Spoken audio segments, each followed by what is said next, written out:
नमस्कार दोस्तों इन दिनों में प्रेम को लेकर या प्यार को लेकर बहुत सारे बीभत्स चित्र भी हमारे सामने आने लगे हैं। लेकिन हम विभत्स चित्रों का बार बार जिक्र नहीं करेंगे। इस बात का जिक्र करने से क्या फ़ायदा कि एक व्यक्ति ने, जो विकृत मानसिकता वाला व्यक्ति था, उसने अपनी प्रेमिका के कितने टुकड़े किए। इन बातों में कुछ नहीं रखा, ये हो चुकी हैं। और हमारे मन में सिवाय इनको सुनने या इनको देखने या इनका जिक्र भी करने से जो हमारे मन में ज़िंदगी के बारे में एक विभत्स चित्र उभरता है, वह सुखद नहीं होता। इसलिए उसको छोड़ दें, लेकिन प्रेम के जो बाकी तत्व हैं उनके बारे में बात कर लें। प्रेम के बारे में तो संतों ने भी और बहुत फ़कीरों ने भी, बहुत कवियों ने बहुत कुछ लिखा। और एक दोहा तो आम तौर पे, एक दोहे की एक पंक्ति तो है, वो तो बिल्कुल मुहावरा सा बन गई कि प्रेम न बाड़ी उपजे, प्रेम न हाट बिकाए। कि वो प्रेम जो है ये दुकानों पर नहीं बिकता, ना ये बाड़ी में पैदा होता है। ये तो सीधी सी बात है कि एक एहसास है, एक भावना है। और इसमें जो मनोविश्लेषक हैं वो तो अंतर इसमें ये भी करते हैं कि प्रेम में नफ़रत के लिए कोई स्थान होता ही नहीं। प्रेम में नफ़रत के लिए कोई स्थान नहीं होता, और इसमें बदले का या किसी अलगाव का भी कोई इसमें भाव पैदा ही नहीं हो सकता, गुंजाइश ही नहीं है। ये पूरा बिना शर्त समर्थन है, जिसको समय समय पर प्रेम करने वालों ने दिया है, समर्पित किया है और उसका आनंद भी लिया है। और वो समझते हैं कि ये अगर कोई ईश्वरीय सत्ता का सुख मिलता है तो वो भी प्रेम की भावना या प्रेम की दुनिया में जाकर मिलता है। आप कभी जाकर देखिए।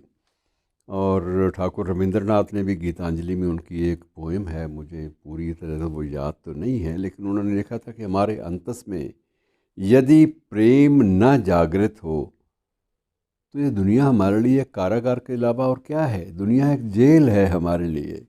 सिर्फ प्रेम जो है वो हमें इस कारागार से मुक्त करता है, हमें बताता है कि जीना है तो जीने का सलीका एक प्रेम का मार्ग है। मित्रों, जिसकी बहुत सारी कहानियाँ हम लोग अतीत में करते रहे हैं, और उनमें विक्टोरिया और उसके मुंशी की कहानी भी बहुत चर्चा में रही है कि कैसे एक आम आदमी महारानी विक्टोरिया के लिए प्रेम का प्रतीक बन गया। और बाद में महारानी ने अपने यहाँ के भारत स्थित गवर्नर जनरल को ये आदेश भी दिया कि इसकी बकायदा, एक कॉमन आदमी जिसको महारानी का मुंशी कहा जाता था, उसकी बकायदा मज़ार बने। और आगरा में उसकी बकायदा है एक कब्र है, और कब्र को अब मज़ार की शक्ल दी जाती है। और अब वहाँ प्रेम करने वाले दीवाने जो हैं वो एकत्र हो जाते हैं। हीर वारिस शाह, जिसके बारे में हम लोग कई बार जिक्र करते हैं कि ये सूफ़ी काव्य का या अध्यात्म का या सूफ़ी अध्यात्म दर्शन का एक प्रतीक चिन्ह है। अब वो आप अंदाज़ा लगाइए कि एक प्रेम कथा के माध्यम से कितना बड़ा संदेश वारिस शाह ने दुनिया भर को दिया कि जब दुख का वक्त भी आया तो उसके वक्त भी उसमें अमृता प्रीतम ने वारिस शाह के माध्यम से ही अपनी बात की कि आज आखा वारिस शाह नूं कि तो कब्रां विचों बोल, आज उस किताबे इश्क दा कोई अगला वर्का फोल। तो ये इश्क को जागृत करने वाली जो स्थिति है, ये मित्रों बड़ी अद्भुत होती है और बड़ा आनंद देती है। आप जब जायसी के पद्मावत में से गुज़रते हैं तो उस वक्त भी पद्मावत और राजा रतन सेन, ये सारी जो गाथाएं हैं, ये हमें एक अलग से दुनिया में ले जाती हैं। और ये इस बात की पुष्टि करती हैं कि यदि प्रेम का अलाव जगा लिया जाए या जाग पड़े या सहज भाव से उसके लिए उचित माहौल अपने मन में, अपने जहन में पैदा कर लिया जाए, तो ये एक अमरत्व की दिशा में जाने वाली बात हो जाती है। और असीम सुख इसके माध्यम से हमें मिल जाता है। और इसकी कहानियाँ जब भी आप पढ़ेंगे, इसकी कहानियाँ, प्रेम गाथाएं, तो आपको लगेगा कि नहीं, हम एक और दुनिया में विचर रहे हैं। इस दुनिया का, इस व्यवहारिक लेन देन की दुनिया से कोई रिश्ता नहीं है।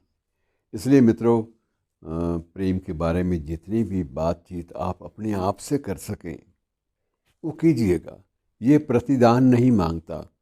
और पंजाबी में भी एक लोक कविता है, लोक कविता की पूरी मुझे लाइनें तो याद नहीं, कि प्यार पहचान है कब्ज़ा नहीं है मेरे या मित्रा, कि एक पहचान है अपनी, ये एक कब्ज़ा नहीं है, एक अधिकार नहीं होता कि ये चीज़ें मेरे अंदर आ गई हैं, इन चीज़ों पर मेरा अधिकार है। ये अधिकारों का सवाल इसके साथ जुड़ा ही नहीं होता। धन्यवाद, शुक्रिया।